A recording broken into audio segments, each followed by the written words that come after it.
Hello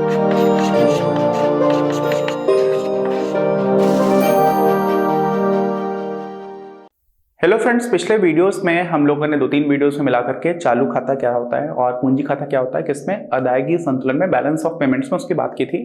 अब balance of payments नाम सुनकर क्या आता है, अदायगी संतुलन।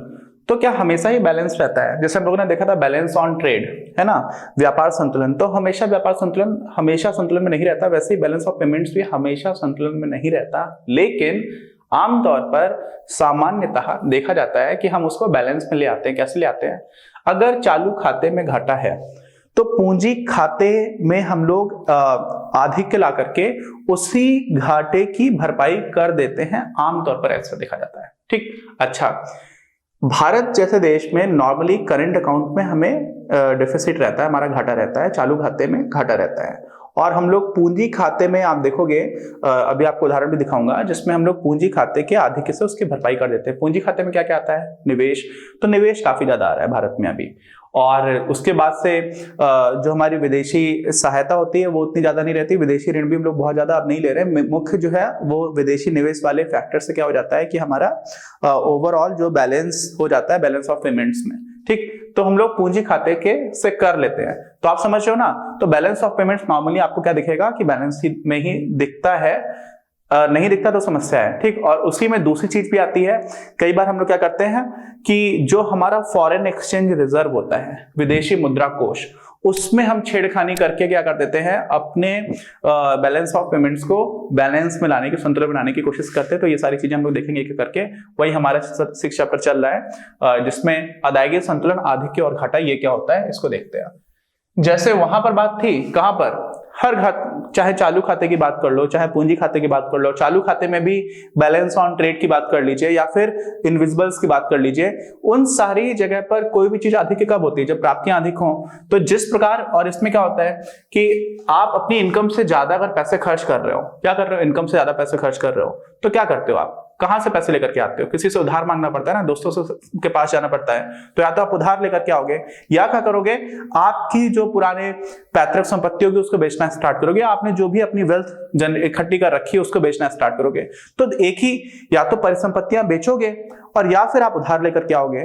तो जैसा एक व्यक्ति के साथ हो रहा होता है वैसा ही देश के स्तर पर भी यहाँ पर ऐसा चलता है। क्या हो जाता है, जैसे अपनी आय से अधिक व्यय करने वाले को क्या हो जाता है, परिसंपत्तियां बेचनी पड़ती है या फिर उधार लेकर के काम चलाना पड़ता है। क्यों? क्योंकि आय और व्यय का अंतर हो गया ना। आप कमा रहे हो, आमदनी अठन्नी खर्चा रुपया, एक मूवी आई थी, 50 पैसे कमा रहे हो, तो बाकी का जो आपने 1 रुपया खर्च कर दिया उसमें 50 पैसे एडिशनल कहां से लेकर के आओगे? कहीं ना कहीं से। तो वो 2 तरीके यही होते हैं। ठीक है, अच्छा, उसी प्रकार कोई देश जिसके चालू खाते में घाटा है। चालू खाता क्या होता है?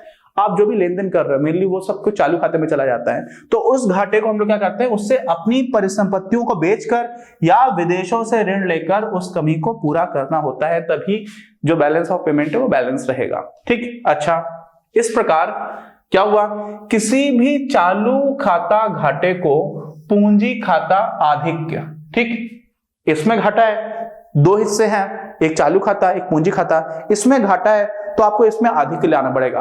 क्या हो जाएगा, इस आधिक्य से हम लोग क्या कर देते हैं, वित्त पोषित कर देते हैं। वित्त पोषित करने का मतलब क्या हो जाता है कि हम लोग उसको एडजस्ट कर लेते हैं। और इसी में पूंजी खाता आधिक्य का मतलब क्या हुआ कि पूंजी खाते में नेट इनफ्लो होगा, नेट कैपिटल इनफ्लो हुआ, तो इसको हम लोग बोल देते हैं निवल पूंजी प्रवाह। तो निवल पूंजी प्रवाह से आपने क्या किया, जो चालू खाता था उसके घाटे को ठीक एडजस्ट कर डाला। ठीक, ऐसा समझ लीजिए। तो चालू खाता और पूंजी खाता मिलाकर के 0 हो जाता है, इसीलिए बैलेंस ऑफ पेमेंट जो है वो बैलेंस रहता है।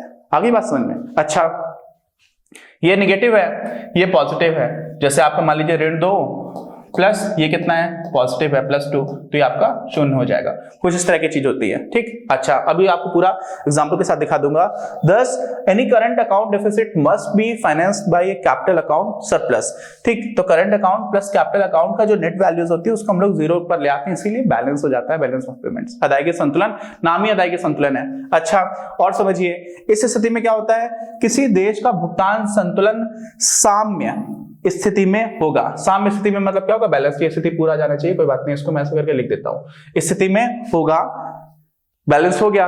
अच्छा, और नाम होता ही यही है, यही हम करने की कोशिश करते ही हैं। चालू खाता घाटे की भरपाई आरक्षित निधि में छेड़खानी किए बिना ही पूरी तरह से अंतरराष्ट्रीय ऋण द्वारा की जाती है। ये बात कुछ लोगों को समझ में नहीं आएगी, इसलिए इसको मैं समझा देता हूँ।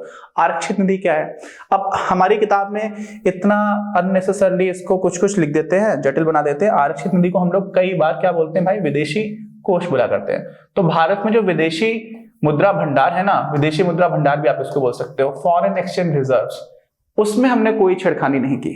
पूरी तरह से चालू खाते के घाटे को पूरी तरह से पूंजी खाते के आधिक्य से हम लोगों ने क्या कर दिया? एडजस्ट कर दिया। अच्छा, और क्या किया जा सकता है? और ये होता है कि जो बैलेंस ऑफ पेमेंट्स है ना, उसको ये माना जाता है कि अंत में अगर कुछ भी हुआ, मान लीजिए आधिक्य है या फिर घाटा है, मान लीजिए उदाहरण के लिए जैसे आपको समझाता हूं,